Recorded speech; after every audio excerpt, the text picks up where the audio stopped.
কল্পনা করুন, রাতের অন্ধকারে একজন মানুষ লাইভে এসে বলছেন, আমাকে যারা মেরে ফেলতে চায় তারাও আছে, কিন্তু আমার কিছু যায় আসে না। এই কথাগুলো যদি কোনো সাধারণ মানুষ বলতেন, হয়তো কেউ পাত্তাই দিত না। কিন্তু যখন এই কথাগুলো বললেন বিশ্বের অন্যতম বড় পপস্টার বিটিএস এর জাংকুক, তখন গোটা বিশ্বের আর্মি ফ্যান্ডম কেঁদে ভেসে গেল। সোশ্যাল মিডিয়া জুড়ে ছড়িয়ে পড়ল ক্ষোভ, কষ্ট আর অবিশ্বাসের ঢেউ। আজকের এই ভিডিওতে আমরা খুঁটিনাটি বিশ্লেষণ করব কি হয়েছিল সে রাতে, কেন জংকুক এই কথা বললেন, আর কেন কোরিয়ান মিডিয়া এই বিষয়টা চেপে গেল। চলুন শুরু করি। ঘটনা শুরু হয় একটি লাইভ স্ট্রিম থেকে। জংকুক হঠাৎ করে লাইভে আসেন এবং সেই লাইভটি ছিল স্বাভাবিকের চেয়ে একটু আলাদা। ফ্যানরা বুঝতে পারছিলেন তিনি সেই মুহূর্তে মদ্যপান করছিলেন এবং সিগারেট খাচ্ছিলেন। এই দুটো বিষয় পরবর্তীতে কোরিয়ান মিডিয়ায় বড় আলোচনার জন্ম দেয়।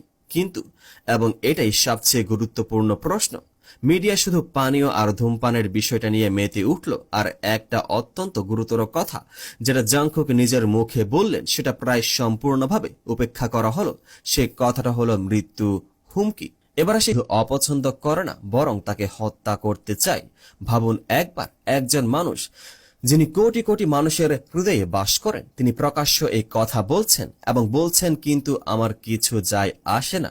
এই কখনো কি ভেবে দেখেছেন, যাদেরকে সারা বিশ্ব ভালোবাসে, যাদের এক পলক দেখার জন্য লাখ লাখ মানুষ দিনরাত অপেক্ষা করে, তাদের ব্যক্তিগত জীবনটা আসলে কতটা অনিরাপদ? হ্যাঁ, আমি কথা বলছি গ্লোবাল সুপারস্টার বিটিএস এর 7 সদস্যকে নিয়ে। কিন্তু আজ আমরা তাদের সাফল্যের গল্প বলতে আসেনি। আজ আমরা কথা বলবো সেই বিষাক্ত পরিবেশ নিয়ে, যেখানে তারা যাদের সব থেকে বেশি বিশ্বাস করেন তারাই তাদের পিঠে ছুরি মারছে। সম্প্রতি ভি বা কিম তাহিয়ং এর ব্যক্তিগত মেসেজ যখন আদালতের টেবিলে প্রমাণের মতো ব্যবহার করা হলো, তখন সারা বিশ্ব থমকে গিয়েছিল। ভি নিজেও জানতেন না তার সহমর্মিতার মেসেজগুলো এভাবে প্রকাশ্য আনা হবে। প্রশ্ন উঠেছে, বিটিএস কি আসলে কাউকে বিশ্বাস করতে পারে, নাকি তাদের চারপাশে থাকা মানুষগুলো শুধু তাদের ব্যবহার করার সুযোগ খুঁজে? আজ আমরা এই ঘটনার গভীরে যাব এবং দেখব কিভাবে বারবার বিশ্বাসের অমর্যাদা করা হয়েছে 7টি তরুণের সাথে। ঘটনার শুরুটা হয় মিন হি জিন এবং হাইবের মধ্যকার আইনি লড়াই থেকে। এই ঝগড়ার মাঝে হঠাৎ করে নাম জড়িয়ে যায় ভি এর। মিন হি জিন একটি সাক্ষাৎকারে দাবি করেন, ভি যখন মিলিটারি সার্ভিসে ছিলেন তখন তাকে টেক্সট করেছিলেন। তিনি বোঝাতে চেয়েছিলেন যে তাদের সম্পর্ক কতটা ভালো। কিন্তু ধাক্কাটা লাগে তখন যখন জানা যায় এই মেসেজগুলো ভি এর অনুমতি ছাড়াই ব্যবহার করা হয়েছে। একটু ভাবুন তো, আপনি আপনার কোনো কলিগ বা বড় কাউকে বিপদের দিনে সান্ত্বনা দিতে একটি মেসেজ পাঠালেন, আর সেই মানুষটি নিজের স্বার্থে আপনার সেই প্রাইভেট চ্যাট মিডিয়ার সামনে এনে ধরল। ভি অত্যন্ত সহজ সরল এবং দয়ালু একজন মানুষ হিসেবেই পরিচিত। তার এই দয়ালু স্বভাবকে কি তার বিরুদ্ধে অস্ত্র হিসেবে ব্যবহার করা হলো?